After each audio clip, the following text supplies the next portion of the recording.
वह unique disability ID card में भारत देश में मध्य प्रदेश अब दूसरे नंबर पर आ चुका है। प्रत्येक जिले में जब हम मोबाइल कोड करते हैं लगभग 100 से तो ऊपरी प्रकरण जो हैं वो दिव्यांगजनों के आते हैं। जब आत्मनिर्भर भारत की बात हो रही है, आत्मनिर्भर मध्य प्रदेश की बात हो रही है जी, तो हम ये कर रहे हैं कि आत्मनिर्भर दिव्यांगजनों को आत्मनिर्भर बनाने के लिए हम लोग उसमें बहुत तरह की योजना बना रहे हैं। मैं चाहता हूँ कि आप लोग भी उसमें जरूर सुझाव दें कि मीडिया के कैसे हम लोग मीडिया के में भी हमारे आप जैसे आप आज इंटरव्यू ले रहे हैं, हमारे कोई दिव्यांग जो है वो भी व्यक्ति भी कोई ऐसा हमारा साथ इंटरव्यू कर सकता है। हमेशा अपने जो दायित्व है, जो जिम्मेदारी है और ईश्वर ने आपको इस काबिल बनाया है कि आप किसी की मदद कर सकते हैं, तो उस ईश्वर का ही निर्देश आदेश है जिसके तहत आप यहाँ जो भी कर रहे हैं, तो ये अपना स्वयं का दायित्व नहीं निभाना, तो वो तो ईश्वर का कहना नहीं मानना है। जैसे मध्य प्रदेश शासन जो है वो कोई दिव्यांग से विवाह करता है तो 1 लाख रुपए देते हैं, उसको निःशक्तजन विवाह प्रोत्साहन योजना बोलते हैं। अगर मान लो कोई एक दिव्यांग ने किसी सामान्य व्यक्ति ने शादी की है तो 2 लाख प्लस 48,000 ये मिलेंगे, और बाकी जो 3-4 हज़ार रुपये होते हैं उसमें जो मेंटेनेंस होता है, मतलब जो कार्यक्रम होता है उसके लिए होता है, लेकिन 2,48,000 सीधे खाते में जाएगा। शासन के प्रति एक लोगों का विश्वास भी जग गया है इस कोरोना काल में, बिल्कुल, कि शासन ही बहुत कुछ करता है। परमात्मा ने हम सभी इंसानों को बनाया है, और जब इंसान को बनाया तो साथ ही साथ बुद्धि भी दी।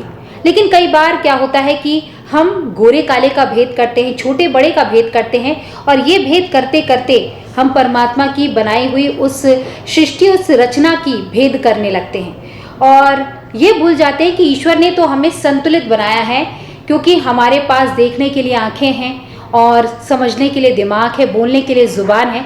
मगर सोचिए कि ऐसे लोग जो कि शारीरिक रूप से अक्षम हैं, उन्हें हम आज दिव्यांगजन कहते हैं। प्रधानमंत्री नरेंद्र मोदी जी ने उन्हें दिव्यांगजन कह के पुकारा है।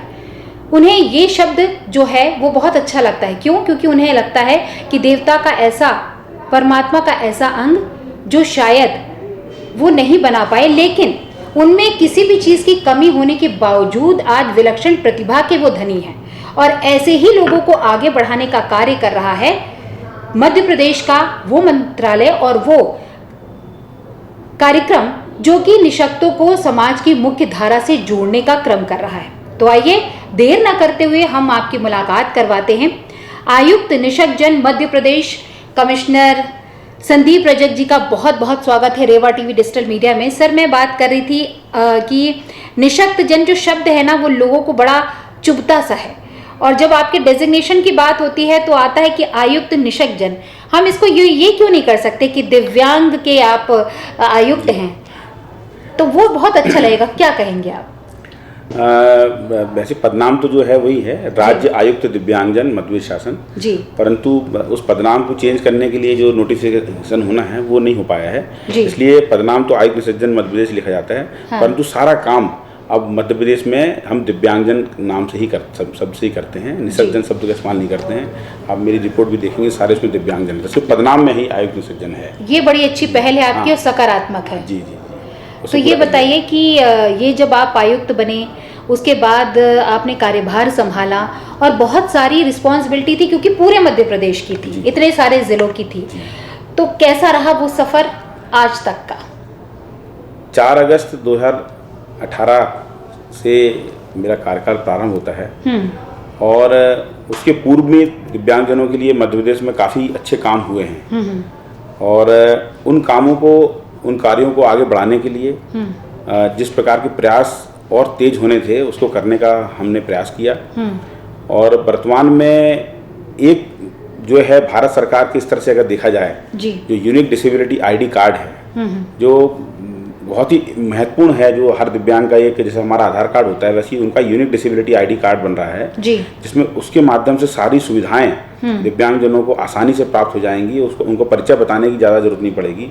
वह यूनिक डिसेबिलिटी आईडी कार्ड में भारत देश में मध्य प्रदेश अब दूसरे नंबर पर आ चुका है, जबकि 2 वर्ष पूर्व की अगर स्थिति हम देखेंगे तो हम बहुत पीछे हम चल रहे थे। मध्य प्रदेश का शुरुआती काम था जी, बाकी स्टेट में काफ़ी अच्छा काम चल रहा था, मगर अब जो है हमने उसको तेजी से सारे जिलों में और तहसील स्तर तक उसको इसकी प्रचार प्रसार करके और इस कार्य को बहुत तीव्रता से करके अब जो है मध्य प्रदेश जो है हमारे लिए गर्व की बात है कि दूसरे नंबर पे है, और बहुत जल्द हम उसको प्रथम लाने के लिए हम लोग प्रयासरत हैं। बहुत अच्छी बात है कि सर ने जब कार्यभार संभाला, स्थिति थोड़ी सी खराब रहती जब भी कोई एक्टिव बंदा जो है किसी डिपार्टमेंट में आता है, और ऐसा डिपार्टमेंट जो एकदम से अलग होता है और उसको समाज की मुख्य धारा से जोड़ने के लिए जो काम होता है वो बड़े ही एक्टिवनेस के साथ और सकारात्मकता के साथ करना होता है।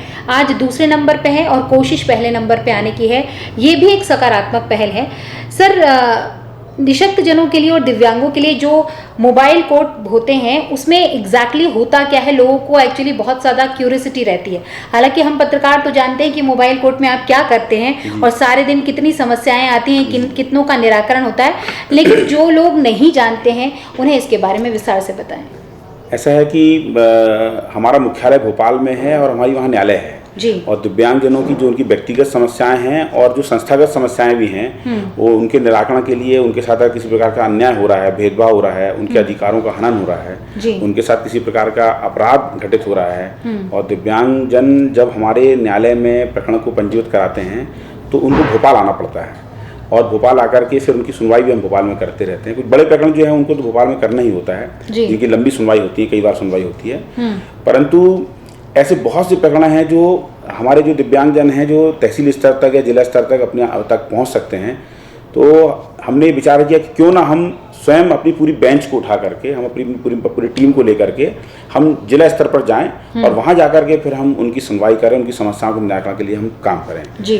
तो जब ये 2.5 वर्ष पूर्व हमने इसको शुरू किया तो उसमें बहुत सफलता मिली और दिव्यांगजनों में एक हर्ष व्याप्त हुआ कि हमारी समस्या सुनने के लिए स्वयं न्यायालय जो है आयुक्त मिशन का वो स्वयं उनके जिले में आ रहा है। उसमें हमको जिले के जो कलेक्टर होते हैं उनको साथ में लेकर के और जो मध्य शासन के जितने भी विभाग हैं सभी विभाग जो जिला स्तर पर चलते हैं उनके जिले के विभाग प्रमुखों को भी साथ में बैठा करके और एक दिन पूरी सुनवाई सुबह 10:30 से लेकर शाम को 5:30-6 बजे तक हम लोग लगातार करते हैं और उसमें उसके करने पूर्व में उसका एक अच्छा प्रचार प्रसार वहाँ जिला स्तर पर हम पूरा फॉर्मेट भेजते हैं, उसके साथ प्रचार प्रसार होता है और जानकारी लगती है, अखबारों के माध्यम से, मीडिया के माध्यम से ये सूचना दी जाती है। तो दिव्यांगजन वहाँ आते हैं, उनको पंजीबद्ध करते हैं और पंजीबद्ध करने के साथ साथ उनकी अलग अलग प्रकार की समस्या है, शिक्षा से संबंधित है, दिव्यांगता प्रमाण पत्र से संबंधित समस्या है, कोई उपकरण उनको नहीं मिल पाया उससे संबंधित है, नौकरियों में किसी प्रकार का उनको भेदभाव हुआ है, आरक्षण जो उनको 6% प्राप्त होता है वो आरक्षण का ठीक से प्राप्त नहीं हो पा रहा है, या जिस प्रकार इस प्रकार की बहुत सी समस्याएं हैं। कई बार उनके घर की समस्या भी रहती है व्यक्तिगत कि 2 भाइयों में अगर मान लीजिए कि जो प्रॉपर्टी राइट्स भी अब दिव्यांगजनों को दे दिए गए हैं तो प्रॉपर्टी राइट्स के तहत कई बार उनका हनन होता है, तो वो सब सारे प्रकरण हमारे कोर्ट में आते हैं। तो हम लोग दिन भर उसकी सुनवाई करके और उसी समय जो है कोशिश करते हैं कि तत्काल ही उनका जो है निराकरण करके और संबंधित पक्षकार से पूछ के हम लोग उनको राहत देने का काम करते हैं। तो लगभग प्रत्येक जिले में जब हम मोबाइल कोर्ट करते हैं लगभग 100 से तो ऊपरी प्रकरण जो हैं वो दिव्यांगजनों के आते हैं। थोड़ा समय लगता है, थोड़ा कठिन होता है, कई बार हम लोग अपना भोजन भी नहीं कर पाते हैं उस दिन, कई बार ऐसी स्थिति आती है, मगर इससे हटना नहीं है पीछे। दिव्यांगजन को राहत पहुँचाने के लिए दिन भर हम लोग लग के और उनको कार्य करते हैं। बहुत सारी समस्याओं का आप लोग निराकरण करते हैं, कोई एक ऐसा आपने निराकरण किया हो जो आपके दिल को बड़ा छुआ हो? अनेकों प्रकरण हैं, मैं मतलब ऐसे एक प्रकरण बताऊं आपको, अनेकों प्रकरण ऐसे हैं कि जिनका निराकरण जो है वो मौके पर ही किया गया है। एक बार एक बालिका जो थी वो उसके प्रमाण पत्र में जो है था कि उसका परसेंटेज है और उसको जो है व्हीलचेयर मिल सकती है, परंतु व्हीलचेयर उसको नहीं मिल पा रही थी। और जब वो सुनवाई हुई हमने ऑन स्पॉट जो है सोशल जस्टिस डिपार्टमेंट के अधिकारियों को निर्देश दिए कि ये पात्रता रखती है, इसको हम आज ही देंगे व्हीलचेयर। तो तत्काल उसको वहाँ पर जब व्हीलचेयर दी गई तो उसके चेहरे की जो खुशी थी वो आप अनुभव नहीं कर सकते हैं कि किस प्रकार का उसका भाव था कि सुकून से बिल्कुल वो व्हीलचेयर में बैठ करके और तुरंत उसने कहा कि अब मैं जो है आराम से घर के आसपास भी मूवमेंट कर पाऊंगी। उसी के साथ साथ वो पढ़ने जाती थी तो उसके लिए व्हीलचेयर के साथ साथ उसको ट्राईसाइकिल भी देने का काम किया गया कि ये विद्यालय आएगी तो कैसे आएगी, तो ट्राईसाइकिल देने का भी काम किया गया। तो ट्राईसाइकिल भी, चूंकि पैरों से दिव्यांग थी वो, तो उसको ट्राईसाइकिल भी दी गई। तो उसने कहा कि अब मैं रोज स्कूल भी जाऊंगी पढ़ने के लिए। तो इस प्रकार की जो चीज़ें हैं जो उनको अधिकार हैं, जो उनको मिलना चाहिए, तो कई बार ये कन्फ्यूजन रहता है कि उसको व्हीलचेयर दे देंगे तो ट्राईसाइकिल नहीं देंगे क्या? ऐसा नहीं है। उसको जब पैरों से दिव्यांग है तो घर के लिए व्हीलचेयर मिलेगी, उसको घर का काम अच्छा आसानी से मूवमेंट कर सके और स्कूल जाने के लिए अन्य कामों के लिए उसको ट्राईसाइकिल मिलेगी। और अब तो हम मोटराइज साइकिल भी दे रहे हैं। जो दिव्यांगजन ऐसे हैं जो 80% ज़्यादा दिव्यांग हैं, जो थोड़ा सा उनको चलाने में कठिनाई होगी, तो ऐसे दिव्यांगजनों को हम लोग मोटरसाइकिल भी दे रहा है शासन। तो उसके माध्यम से भी दिव्यांगजनों को बहुत लाभ प्राप्त हो रहा है। बिल्कुल सही कहा आपने। और कहते हैं कि आपकी ज़िंदगी तब बेहतर होती है जब आपको खुशी मिलती है, लेकिन आपकी ज़िंदगी तब बेहतरीन हो जाती है जब आप औरों को खुशियाँ देते हैं। और जैसा आपने कहा कि जब उसको ट्राईसाइकिल और व्हीलचेयर मिला तो वो खुशी जो उसको हुई उसके बारे में आप अनुभव नहीं कर सकते, वाकई में है, लेकिन उसकी जो खुशियाँ थी वो एक दुआ के रूप में आपको भी मिली, तो इसलिए आपको वाक़या आज भी याद है। अगर बात करें हम, प्रधानमंत्री नरेंद्र मोदी आज सभी को कह रहे हैं कि स्किल इंडिया के तहत कार्य कीजिए, आत्मनिर्भर बनिए, आत्मनिर्भर भारत की बात कीजिए। तो आत्मनिर्भरता की जब बात होती है तो दिव्यांगजनों के लिए किस प्रकार की पॉलिसीज़ हैं और किस प्रकार की योजनाएं हैं? जब आत्मनिर्भर भारत की बात हो रही है, आत्मनिर्भर मध्य प्रदेश की बात हो रही है जी, तो हम ये कर रहे हैं कि आत्मनिर्भर दिव्यांग जी, कि दिव्यांग भी जो है आत्मनिर्भर बने और अपने पैरों पे खड़े होकर के और जो है वो भी जीवन अपन अपना सुखमय करे, और वह दिव्यांग जो है किसी के ऊपर बोझ न रह करके बल्कि और अपने परिवार वालों के लिए, अपने माता पिता के लिए जो है वो एक वरदान के रूप में आगे बढ़ जाए। इसके लिए शासन बहुत तेजी से काम कर रहा है। अनेकों प्रशिक्षण कार्यक्रम हैं जो दिव्यांगजनों के लिए चलते हैं, और ITI में भी दिव्यांगजनों के लिए विशेष रिजर्वेशन होता है। कई बार उनका वहाँ रिजर्वेशन देने में जब गड़बड़ी होती है तब हम लोग कठोर कार्रवाई करते हैं उसमें। तो दिव्यांगजनों के लिए आरक्षण है, और अनेकों प्रकार की जो स्किल्स हैं जिससे जिस प्रकार का उसकी योग्यता है दिव्यांग की, अगर मान लीजिए उसके पैरों में समस्या है तो हाथों से काम कर सकता है। तो ऐसे सारे काम करने वाले जो हैं जो हाथों से हो सकते हैं तो वो उसको प्रशिक्षण दिया जा सकता है। और अगर मान लीजिए हाथ की समस्या है, पैर ठीक है तो पैर से क्या काम हो सकता है, उसके लिए भी प्रशिक्षण देने की जो है बात हो रही है तो वो भी दिया जाता है।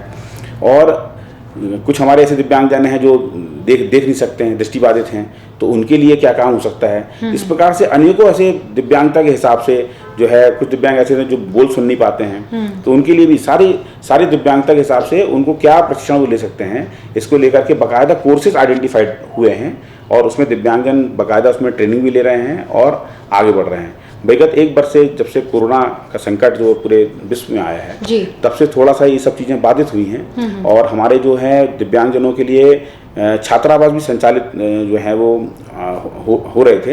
अभी फिर से पुनः उसको हम शुरू करने वाले हैं हम लोग। तो उन छात्रावासों में रह करके दूरस्थ के जो हमारे जो दिव्यांगजन हैं, जो रिमोट एरियाज़ के रहने वाले हैं, वो आकर के जहाँ पे हमारा छात्रावास रहता है वहाँ पे आके रहते हैं, वहाँ प्रशिक्षण प्राप्त करते हैं, और प्रशिक्षण प्राप्त करने के बाद में वो आत्मनिर्भर बनने की ओर आगे अग्रसर हो रहे हैं। अब ये माननीय मुख्यमंत्री जी और माननीय प्रधानमंत्री जी का ये जो आत्मनिर्भर भारत के लिए जो एक संकल्प है, हम सब ने भी, अधिकारियों ने भी इसको बड़े ही उसमें लिया है, और दिव्यांगजनों को आत्मनिर्भर बनाने के लिए हम लोग उसमें बहुत तरह की योजना बना रहे हैं। मैं चाहता हूँ कि आप लोग भी उसमें जरूर सुझाव दें कि मीडिया के कैसे हम लोग मीडिया में भी हमारे, आप जैसे आप आज इंटरव्यू ले रहे हैं, हमारे कोई दिव्यांग जो है वो भी व्यक्ति भी कोई ऐसा हमारा साथ इंटरव्यू कर सकता है, उसमें उनमें उसमें योग्यता में तो कोई कमी होती नहीं है। बिल्कुल। और जो अभी न्यू आपका एजुकेशन प्लान आ रहा है उसमें प्रधानमंत्री नरेंद्र मोदी ने एंटरटेनमेंट और कम्युनिकेशन को ऐड किया है, तो साथ ही साथ उनका ये कहना है कि अगर आप स्कूली पढ़ाई भी कर रहे हो और अगर ऐसे कोई प्रोफेशनल कोर्स भी कर रहे हो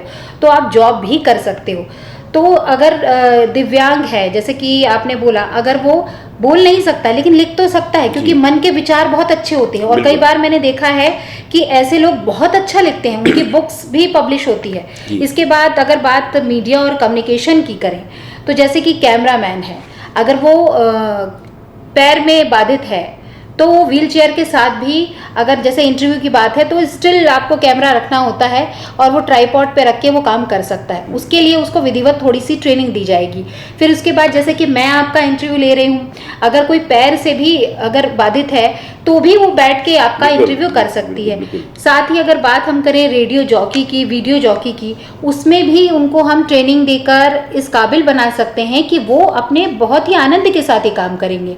फिर बात हो जाती है हमारे इस पूरे प्रोग्राम को, क्योंकि हम तो अभी आपका इंटरव्यू ले रहे हैं, हमारे कैमरामैन भाई साहब जो हैं वो अभी शूट कर रहे हैं, उसके बाद ये एडिटर के पास जाएगा तो वो एडिट करेगा, तो एडिटिंग भी सीख सकते हैं। और आज के क्षेत्र में एडिटिंग का बहुत स्कोप है, चाहे वो यूट्यूबर की बात कर लीजिए, चाहे आपके विवाह में जो आजकल मिक्सिंग और वीडियोस बन रहे हैं उसकी बात कर लीजिए, या चाहे किसी न्यूज़ चैनल की बात कर लीजिए, तो काम बहुत है। मैगजीन है, आपका न्यूज़पेपर है, वहाँ राइटअप लिख सकते हैं, तो ये सारे काम वो कर सकते हैं। अगर आप चाहेंगे तो ज़रूर मैं अपनी NGO के माध्यम से ये प्लान पूरा बनाकर आपको दूंगी, और मैं चाहूँगी कि ऐसे लोगों को मैं आत्मनिर्भर बनाने में आपका सहयोग करूँ। बिल्कुल, हम तो ये चाहते हैं कि जो भी कोई इस प्रकार के इनिशिएशन होंगे तो उसमें तो शासन उसमें सहयोग करेगा, और मैं तो विशेष रूप से मेरा व्यक्तिगत भी मेरा सहयोग रहता है, और मैं उसके लिए आपको जहाँ कहीं भी उसमें इसमें सहायता की आवश्यकता होगी मैं पूरी करूँगा। और मैं ये चाहता हूँ कि आज इस इंटरव्यू करते करते मुझे इस बात को ध्यान आ रहा है कि मीडिया हाउसेज जो हैं वो अपना जो इसमें जो नए जो एंकर्स कैसे आएंगे, नए कैमरामैन कैसे आएंगे, एडिटिंग करने का काम कैसे होगा, स्क्रिप्टिंग का काम कैसे होगा, ये सबकी जो ट्रेनिंग का काम है इसमें दिव्यांगजनों को भी शामिल करें और उसमें दिव्यांगजनों को भी अवसर दें। और जैसा कि आप बता रहे हैं कि और मैं समझता हूँ कि कोई भी उनमें कमी नहीं रहेगी, वो बहुत अच्छा क्वालिटी का काम करके सब जो है वो देंगे, और ये एक अच्छा बड़ा शुरुआत होगी। मध्य प्रदेश में अभी इसकी कमी है, मध्य प्रदेश में इस प्रकार का काम अभी नहीं हो रहा है, तो मैं चाहूँगा कि इसकी शुरुआत आपके द्वारा भी होगी तो उसमें जरूर हम सहयोग करेंगे। उसमें पेंटिंग का भी आजकल बहुत अच्छा स्कोप है, म्यूजिक डांस का भी है। मतलब मैं आपको बताऊं, बाल भवन में एक स्टोरी करने गई थी तो वहाँ पर एक दिव्यांग बच्ची थी, लेकिन वो इतना बेहतर डांस कर रही थी, समझ में नहीं आ रहा था कि वो सुन नहीं सकती और बोल नहीं सकती, और रिदम के साथ, और सारे बच्चों से बेटर कर रही थी वो। तो ये जो आप देख रहे हैं ना कि जो सुन नहीं पा रहा है और वो रिदम के साथ में उस गीत के साथ में वो नृत्य कर रहा है जी, तो यही तो एक बहुत बड़ा जो हमारे जो प्रशिक्षण देने वाले जो हमारे स्पेशल एजुकेटर्स हैं, हमारे जो दिव्यांगता के क्षेत्र में जिन्होंने अध्ययन ट्रेनिंग लेकर के और दिव्यांगों के लिए काम कर रहे हैं, वो उनका बहुत महत्वपूर्ण योगदान है। वो लोग जो है पूरे दिल से, मतलब पूरे सेवा भाव से, पूरी निष्ठा से, तन्मयता से जब दिव्यांगजनों के लिए कुछ सिखाने का काम करते हैं तो मंच पर जाकर के वो परिलक्षित होता है। और हम देखते हैं कि एक ऐसी दिव्यांग बालिका है या बालक है वो इस प्रकार से जब अपना कार्य करता है तो समझ में नहीं आता है। कई बार तो इस प्रकार के मैंने स्वयं भी देखे हैं कि 10 लोगों का ग्रुप डांस हो रहा है, उसमें 2 ऐसे हैं जो दिव्यांग हैं, तो आपको समझे नहीं आएगा उसमें कोई दिव्यांग है जो सुन नहीं पा रहा था और वो पूरा साथ में उनके साथ दे रहा था वो रिदम के साथ में।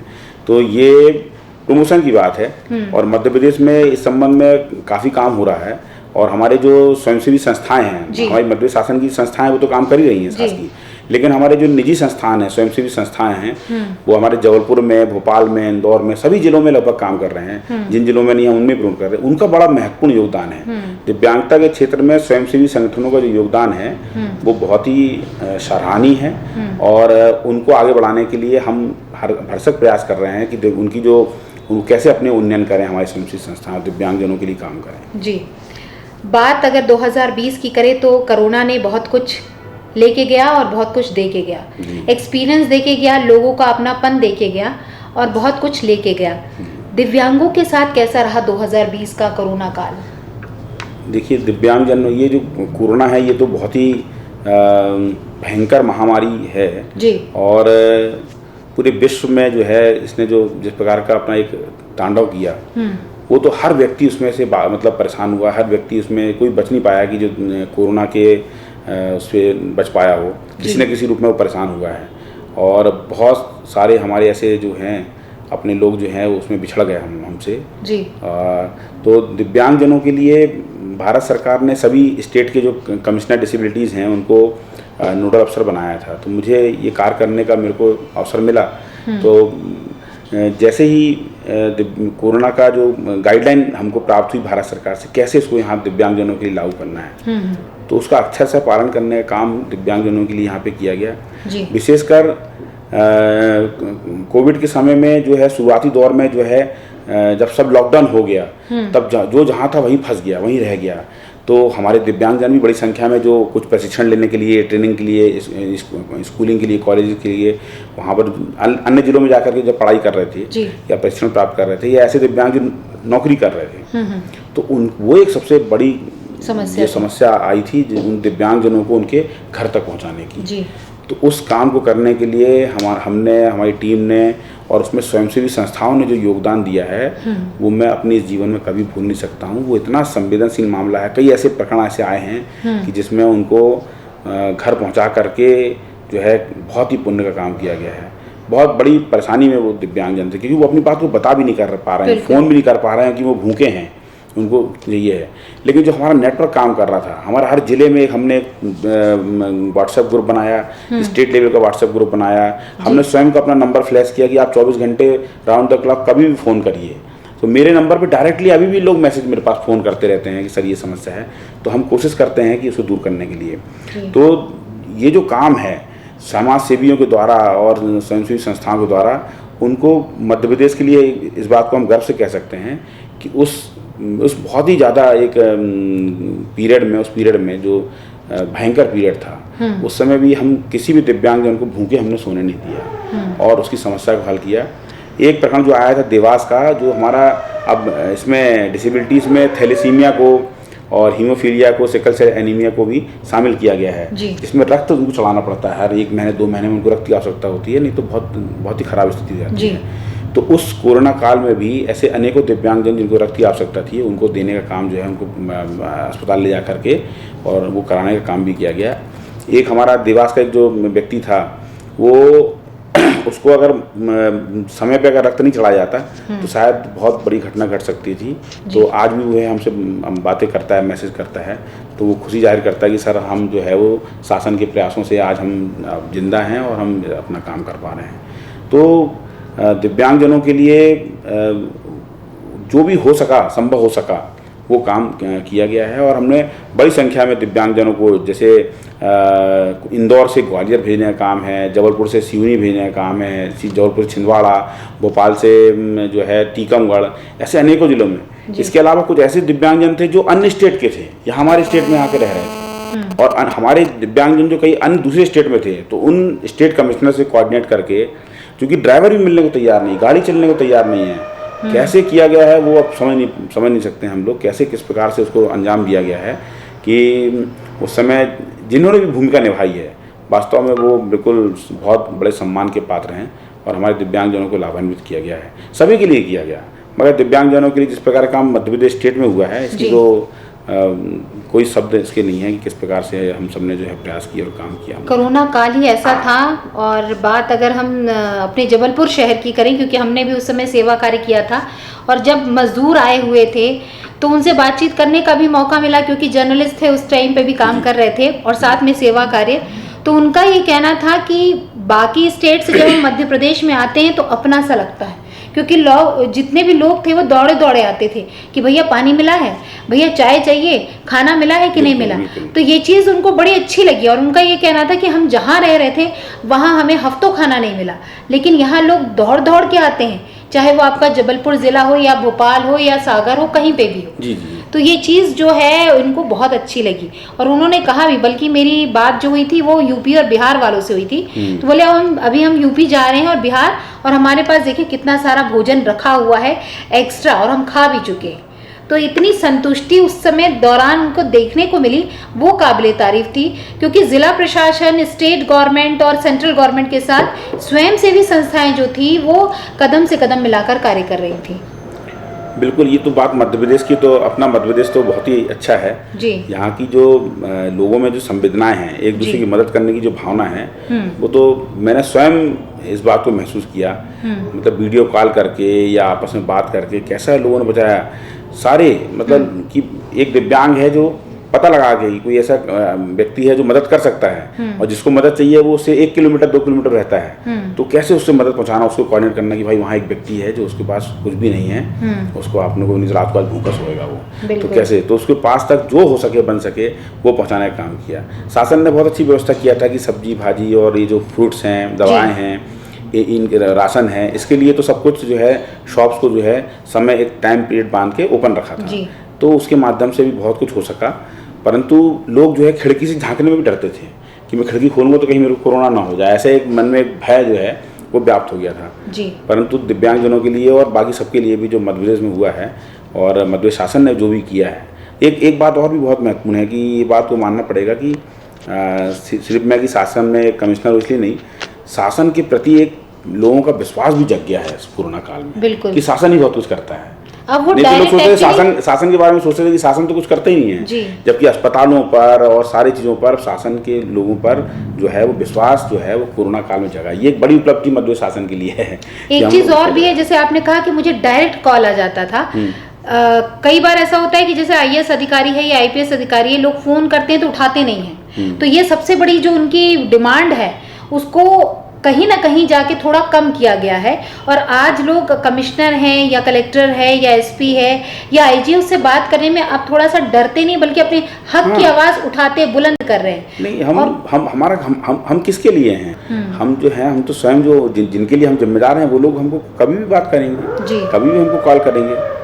कई बार क्या होता है कि एक चीज के लिए बार बार रिपीट भी लोग करते हैं, लेकिन हमारी जिम्मेदारी है कि कोई परेशानी में है, पीड़ा में है, और अगर उसको हल करने के लिए तो हम काम कर रहे हैं। बिल्कुल। अगर दिव्यांग ही ना होते, दिव्यांग की समस्या नहीं होती तो हम क्यों होते, हमारी पोस्ट ही नहीं होती। तो आज हम हैं यहाँ पर उनके लिए, जिनके लिए है, तो उनके लिए तो हम 24 घंटे तैयार हैं, उनके लिए मदद करने का काम करना है। बिल्कुल। और जो गवर्नमेंट नौकरी में आता है उसका तो सीधे सी मतलब ही होता है कि हम सेवा करने के लिए आए हैं। और कई बार ये होता है कि लोग वो जो सेवा भाव को भूल जाते हैं, एक ईगो आ जाता है, एक डिस्टेंस बढ़ा लेते हैं, वहाँ कम्युनिकेशन गैप हो जाता है और वहाँ प्रॉब्लम बहुत हो जाती है। क्या कहेंगे आप? नहीं, इसमें बिल्कुल भी किसी प्रकार का कोई ईगो की बात नहीं करना चाहिए। हमको तो हमेशा अपने जो दायित्व है, जो जिम्मेदारी है, और ईश्वर ने आपको इस काबिल बनाया है कि आप किसी की मदद कर सकते हैं, तो उस ईश्वर का ही निर्देश आदेश है जिसके तहत आप यहाँ जो भी कर रहे हैं। तो ये अपना स्वयं का दायित्व नहीं निभाना, तो वो तो ईश्वर का कहना नहीं मानना है, तो फिर कुछ बात रह नहीं जाती है। इसलिए हमको, हमारे हर व्यक्ति को मैं मानता हूँ कि माता पिता के प्रति, अपने परिवार के प्रति, अपने कुटुंब के प्रति जितना जिम्मेदारी है, उतना हमारे समाज के लिए भी हमारी जिम्मेदारी है। उतनी हमारे जो जिस दायित्व को आपको मिला गया है, उस दायित्व के प्रति आपको जो है पूरी निष्ठा से काम करना, जिम्मेदारी निभाना, ये सबसे बड़ी जिम्मेदारी है। और उसके लिए किसी प्रकार कोई गुरेज नहीं होना चाहिए, किसी प्रकार कोई घमंड नहीं होना चाहिए, और अंतिम सत्य को भी हमेशा आदमी को याद रखना चाहिए। तो वो लोग आपको जब तक हैं तो लोग आपको बोलें कि हाँ कुछ करके गए हैं, बिल्कुल, तो ये कोशिश रहना चाहिए। बिल्कुल। और मैं कहती हूँ कि जो आपकी ज़िंदगी है वो 3 पन्ने की किताब है। पहला और आखिरी पन्ना तो ईश्वर ने लिख दिया, आपका जन्म और मृत्यु, लेकिन बीच का पन्ना खाली दे दिया है आपको। तो उसमें भरना है आपका प्यार, आपका विश्वास, सद्कर्म, जिसे आप लेके जाते हैं। क्योंकि हमारे बड़े बुजुर्ग कहते हैं खाली हाथ आए हो खाली हाथ चले जाओगे, लेकिन अब यहाँ प्रूव हो रहा है कि नहीं, अच्छे कर्म कर रहे हो तो ये सद्कर्म लेके जाओगे। अब आप भी देखिए कि कोरोना काल हो या उसके पहले भी हो या लगातार अभी, मैं कभी भी भोपाल में अपने एसी रूम में बैठ के मैं ज़्यादा काम नहीं करता हूँ, मैं ज़्यादातर फील्ड पे रहता हूँ जी। और अभी तक तो मैं आपको जिला स्तर बता रहा था, अब मैं तहसील स्तर तक भी जाने का काम शुरू कर दिया हूँ कि हमारी जितनी शासन की स्कीम्स हैं जी, शासन की जो स्कीम्स हैं, दिव्यांगजनों के जो अधिकार हैं, वो उनको तब मिलेंगे ना जब हम उनसे आके मिलेंगे। वो दिव्यांग कई बार क्या हो रहा है, अपील ही नहीं कर पा रहा है, उसकी समस्या है कि उसको मिलने का उसका अधिकार है, लेकिन वो नहीं आ पा रहा है। तो अब ये कोशिश हम कर रहे हैं कि दिव्यांगजनों को उनके अधिकार दिलाने के लिए हम जो है नीचे स्तर तक भी जा रहे हैं, और हमारे जो अधिकारी हैं जिला स्तर के और जो हमारे तहसील स्तर के जो हमारे अधिकारी हैं, उनको सबको सख्त निर्देश है कि बिल्कुल तुरंत कार्रवाई करें। जैसे भी ये 600 रुपये पेंशन मध्य प्रदेश शासन सामाजिक न्याय विभाग देता है उनको सामाजिक सुरक्षा पेंशन के नाम पे। अब प्रत्येक दिव्यांगजनों को जो 600 रुपये मिलता है वो हम अब 1 घंटे के अंदर स्वीकृत कर रहे हैं, 1 घंटे विदिन आवर, कि मतलब उसका दिव्यांगता प्रमाण पत्र है, उसका जो है आधार कार्ड है, उसकी सब सारी जो दस्तावेज लिया, तुरंत स्वीकृत करेंगे, आज ही स्वीकृत करेंगे। आज आवेदन आया है, समय पे आ गया तो आज शुरू करेंगे, पेंडिंग नहीं करना उसको जी। कुछ कमियां हैं तुरंत बताओ, उसको रुकने का काम नहीं है। अभी कोरोना काल में दिव्यांगजनों को जो 600 रुपये पेंशन मध्य प्रदेश शासन ने दिया है, बीच में 1 मंथ में 2 महीने का एक साथ भी दिया, 1200 रुपये भी एक बार दिया कि उनको तकलीफ ना हो। तो वो जो पेंशन जो उनको मिली है उससे उनके, आपको बताते हुए मेरे को बड़ा वो हो रहा है कि उनसे उस पैसे से गांव के जो गरीब हमारे दिव्यांगजन हैं, उससे हमारे उनके परिवार का पालन पोषण हुआ उस दिव्यांग की पेंशन से। कि 600 रुपये गाँव वालों के लिए बहुत बड़ी रकम हो जाती है। सही बात है। और जो हमारे जो पढ़ने वाले जो बच्चे हैं, जो शासकीय विद्यालय में पढ़ते हैं बच्चे जो दिव्यांग हैं, उनको 700 रुपये अतिरिक्त मिलता है, वहाँ से वो भी नगद मिलता है, कैश उनके सीधे खाते में आता है डायरेक्ट, और खाते में आता है। और ये 600 रुपये, तो ऐसे 1300 रुपये की राशि जो शासकीय विद्यालय में पढ़ने वाले जो बच्चे हैं उनको प्रति माह जो है वो जब प्राप्त हो रहा था, तो उससे उनका बहुत बड़ा जो है उनको कोरोना में तो बहुत उनको लाभ मिला है जी। और महिला बाल विकास के अंतर्गत जो योजनाएं हैं, जितनी भी सारी योजनाएं हैं, तो दिव्यांगजनों को दिलाने के लिए बहुत ज़्यादा संवेदनशीलता से काम कर रहे हैं। हमारी जो जिला स्तर पर जो हमारी जो एडवोकेसी मीटिंग हम करते हैं, उसमें सारे अधिकारियों को बुला करके और उनके अधिकारों की बात और उनकी स्कीम्स को इम्प्लीमेंट करने की बात है। जैसे मध्य प्रदेश शासन जो है वो कोई दिव्यांग से विवाह करता है तो 1 लाख रुपए देते हैं, उसको निःशक्तजन विवाह प्रोत्साहन योजना बोलते हैं। जी। अब जो है अगर मान लो कोई दिव्यांग किसी समान व्यक्ति अगर उससे शादी करता है तो उसको प्रोत्साहन स्वरूप 2 लाख रुपए दिए जाते हैं उस जोड़े को। तो आप सोच लीजिए किसी इतनी बड़ी ये जो राशि है, अगर मान लो कोई दिव्यांग की शादी हो और उसको ये राशि ना मिले तो इसका जिम्मेदार कौन है? इसका जिम्मेदार तो मैं समझता हूँ हम भी हैं, हमारे नीचे अधिकारी भी हैं और मीडिया भी है। क्योंकि अगर मीडिया नहीं बताएगा, मीडिया सिर्फ जो है एक सनसनीखेज खबरों को ही बताएगा और मीडिया ऐसी बातों को नहीं बताएगा कि इतनी बड़ी स्कीम है। अगर आप सोचिए कि कोई लोग जो है कन्या दान करने के लिए बड़े उत्सुक रहते हैं, कोई दहेज भी देते हैं, मदद भी करते हैं, शादी भी करवा देते हैं, कन्याओं को विवाह कराते हैं, मगर मैं मानता हूँ कि दिव्यांग जनों का अगर विवाह हो रहा है उसको इस स्कीम का लाभ दिला दिया जाए, ये हमारी जो मध्य शासन देता है, तो समझ लीजिए कि उससे बड़ा कोई पुण्य का काम नहीं है। आप उसे दिलाना भरेगा। बिल्कुल, इस पे एक अलग से डॉक्यूमेंट्री बननी चाहिए। मैं तो आपसे एक अपील करना चाहूंगी और लोग ये जाने एटलीस्ट। क्या है, कई बार लोगों को पता नहीं होता, मुख्यमंत्री कन्यादान योजना के बारे में पता है बट आज भी कई लोगों को नहीं पता है कि ऐसी प्रोत्साहन राशि है। मुख्यमंत्री कन्यादान योजना है, उसके जो 48,000 मिलते हैं वो तो मिलेंगे जी। ये 2 लाख और 1 लाख ये साथ में मिलेंगे। ये बेनिफिट हो गया प्लस। हाँ, दिव्यांगजनों को अगर मान लो कोई एक दिव्यांग ने किसी सामान्य व्यक्ति ने शादी किया तो 2 लाख प्लस 48,000 ये मिलेंगे और बाकी जो 3-4 हज़ार रुपये होते हैं उसमें जो मेंटेनेंस होता है, मतलब जो कार्यक्रम होता है उसके लिए होता है, लेकिन 2 लाख 48 सीधे खाते में जाएगा उनके। बिल्कुल, या 1 लाख 48 सीधे खाते में जाएगा। तो उसको व्हीलचेयर भी दे रहे हैं, विवाह के लिए भी दे रहे हैं और उसको पढ़ाई के लिए भी जो है उसको स्कॉलरशिप मिल रही है। और जो हमारे जो बौद्धिक दिव्यांगजन जो होते हैं उनको 600 रुपये अतिरिक्त देते हैं, सहायता अनुदान कहलाता है वो अलग से, मतलब कि 600 प्लस 600 1200 वो देंगे। और अगर वो स्कूल पढ़ता है तो 700 रुपये और ऐसे करके पूरी राशि जो है, तो इसमें बिल्कुल खुले हाथ से मध्य शासन माननीय मुख्यमंत्री शिवराज सिंह चौहान जी और हमारे माननीय मंत्री प्रेम सिंह पटेल जी के नेतृत्व में जो स्कीम्स है उसको लेकर के बड़े निर्देश। हमारे मंत्री जी जो कहते हैं नीचे जाओ, उन्हें आते मंत्री पद सब संभालते बोला नीचे जाओ, माननीय मुख्यमंत्री जी बोल रहे हैं कि अधिकारियों को नीचे जाना है। तो इसलिए हम जो है, मेरे स्वयं के नेचर में भी है कि जब तक हम नीचे नहीं जाएंगे, जब तक और जब जाते हैं फील्ड में जब पता लगता है मैडम कि किसी दिव्यांग को उसकी पेंशन नहीं मिल रही 600 रुपये, तो आप समझ लीजिए कि वो मेरे लिए सबसे पीड़ादायक रहता है। उसका अधिकार है 600 रुपये मिलना, उसको मिलना चाहिए। उसमें कोई गरीबी रेखा कार्ड नहीं है, किसी प्रकार का कोई जाति बंधन नहीं है, सिर्फ इनकम टैक्स पे ही नहीं होना चाहिए, बाकी सबको दे रहे हैं। तो जो इनकम टैक्स पे ना करते हो तो हमारे दिव्यांग तो ऐसे बहुत ही कम मिलते हैं जो इनकम टैक्स वाले होते हैं, बाकी तो किसी को इनकम टैक्स पे में आते ही नहीं, श्रेणी में नहीं आते वो जी। तो उनको पेंशन नहीं मिले तो मैं अधिकारी से पूछता हूँ कि भाई 1 तारीख हुई थी, अभी 1 तारीख को तो आपका वेतन मिल गया होगा, तो कितने लोग को वेतन नहीं मिला? सब बोले नहीं सर हमको तो मिल गया वेतन। तो उसका पेंशन कैसे रुक गई?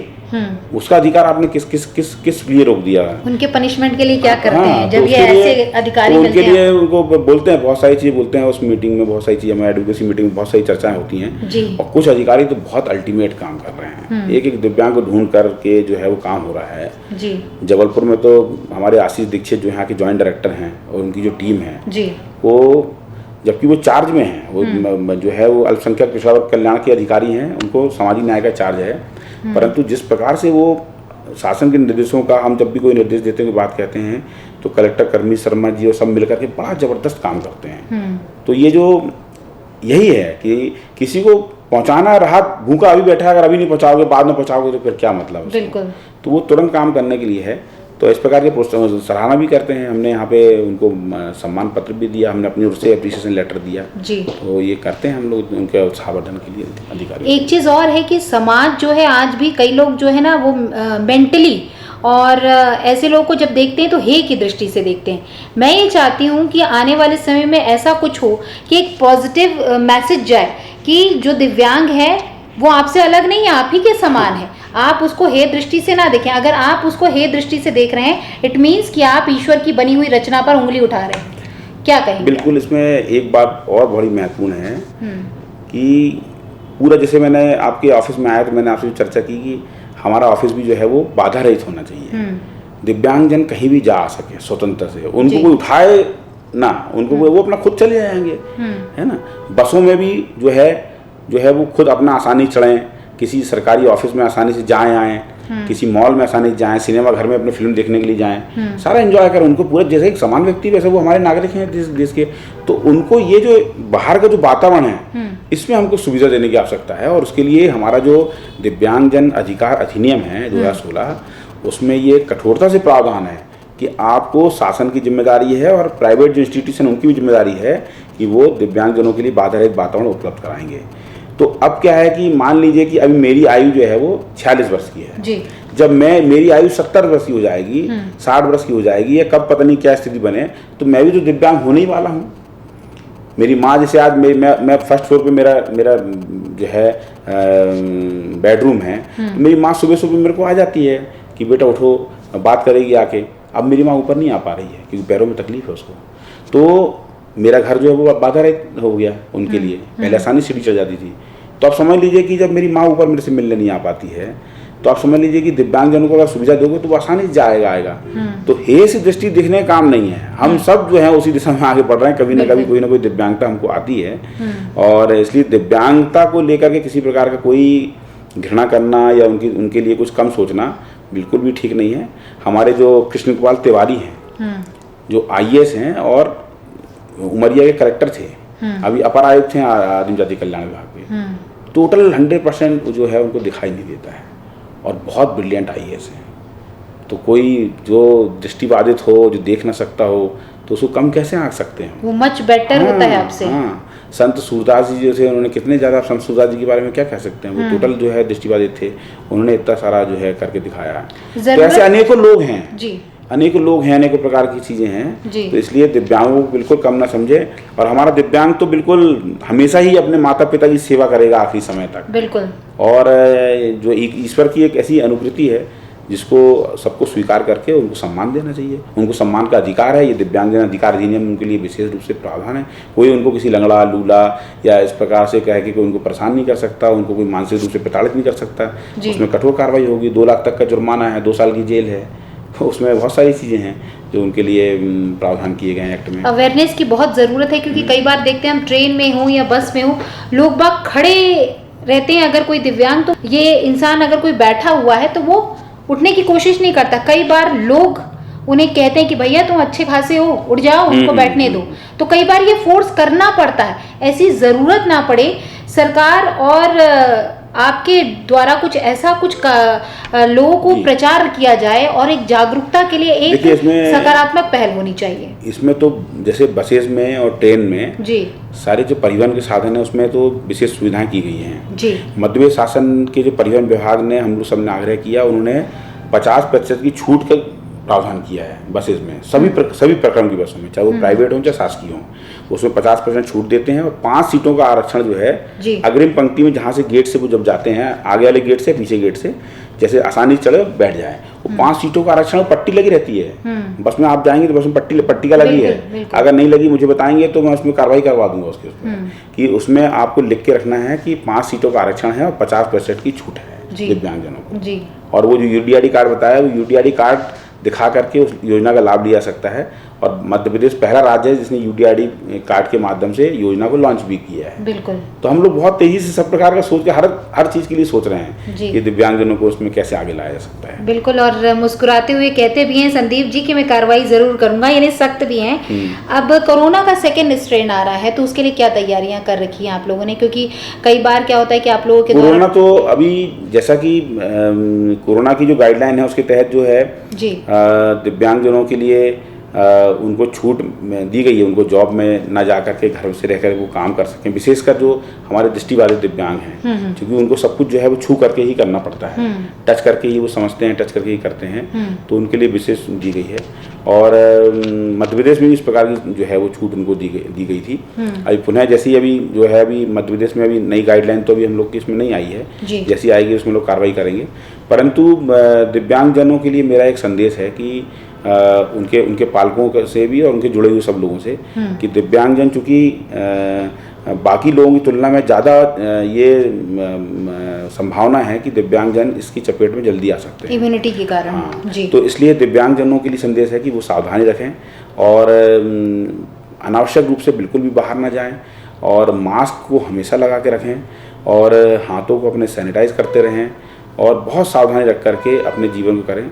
और जो हमारा जो ये टीकाकरण शुरू हुआ है कोविड का, तो ये टीकाकरण शुरू हुआ है, उसमें दिव्यांगजनों के लिए भी प्राथमिकता दी गई है, और उसमें बहुत सी दिव्यांगता को उसमें शामिल किया गया है कि वो टीकाकरण को प्राप्त कर सकते हैं। तो टीकाकरण करवाएं, और जो है कोविड की जो गाइडलाइन है उसका वो पालन करें। बिल्कुल। और साथ ही साथ भीड़ भरे जो इलाके हैं और खासकर कुछ जो आयोजन होते रहते हैं उनसे थोड़ी सी दूरियां अभी बनाकर चलेंगे तो बेटर रहेगा, क्या कहेंगे आप? बिल्कुल बिल्कुल। अभी आयोजनों से भीड़ वाले इलाकों में जाने से जो है बचना चाहिए।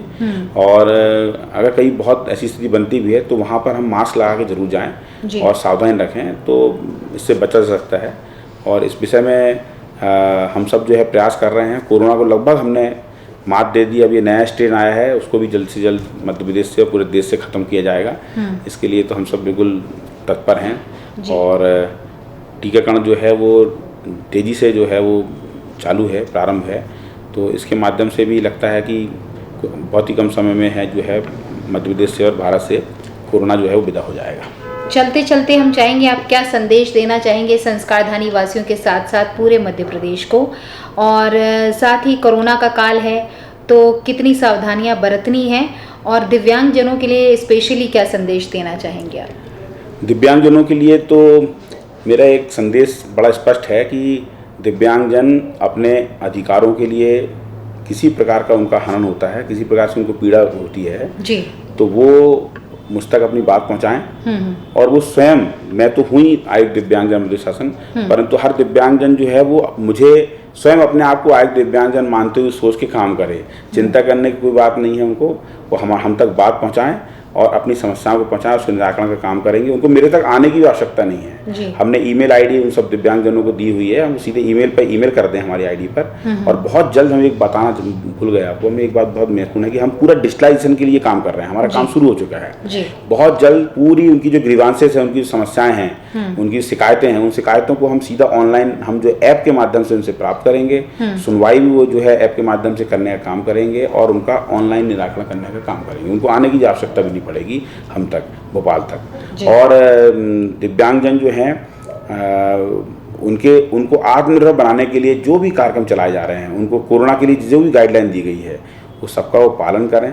और अपने आप को किसी प्रकार से किसी से कम ना आंकें। और अन्य लोगों से मेरा आग्रह है कि दिव्यांगजनों को एक अवसर प्रदान करें, उनको किसी प्रकार कम न दें।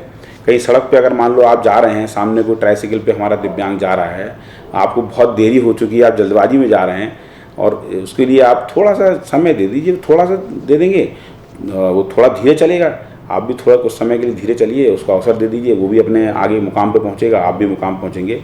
परंतु दिव्यांगजन को जब अवसर देंगे, जब वो मुकाम पे पहुंचेगा तो निश्चित रूप से जो एक दुआ कह लो या एक जो है को एक आत्मिक खुशी जो है अत्यंत आपको प्राप्त होगी। तो दिव्यांगजन किसी से कम नहीं है जी। और दिव्यांगजन हमारे समाज के अभिन्न अंग हैं और हम सबके लिए महत्वपूर्ण व्यक्तित्व उनका होता है। और उन्होंने बहुत अनेकों दिव्यांगजनों ने मुकाम हासिल किया है। तो संस्कारधानी के संपूर्ण मध्य प्रदेश के जो हमारे दिव्यांगजन हैं उनके साथ आयुक्त दिव्यांगजन 24 घंटे तैयार हैं। एक चीज़ जो हम बोल रहे थे वो है 3 दिसंबर, जिस पर दिव्यांगजनों के लिए स्पेशल प्रोग्राम्स ऑर्गेनाइज कराए जाते हैं, चाहे वो स्पोर्ट्स के हों, चाहे म्यूज़िक का हो, नृत्य का हो।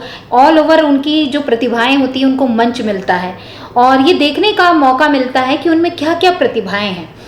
तो पिछले साल तो मेरे ख्याल से बहुत वैसा रहा कि क्योंकि कोरोना था तो इसलिए वो नहीं हो पाया, लेकिन इस बार शायद अगर कोरोना कंट्रोल में रहेगा तो ये बहुत अच्छे स्तर पर होगा। क्या कहेंगे आप?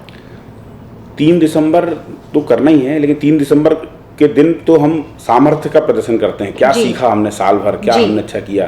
तो सामर्थ्य प्रदर्शन का दिवस होता है दिव्यांगजनों के लिए, एक बड़ा दिन होता है वो। और उसकी तैयारी के लिए जो है वो लगातार जो जारी है। अभी कोरोना में भी बंद नहीं है, कोरोना में भी ऑनलाइन जो है उनकी पेंटिंग प्रतियोगिता और सारा जो है वो करने का काम किया गया कि आप पेंटिंग बनाइए, उसको आप ऑनलाइन जो है अपने मोबाइल से व्हाट्सएप पे अपलोड करिए। तो सारा दिखने का काम जो हुआ है।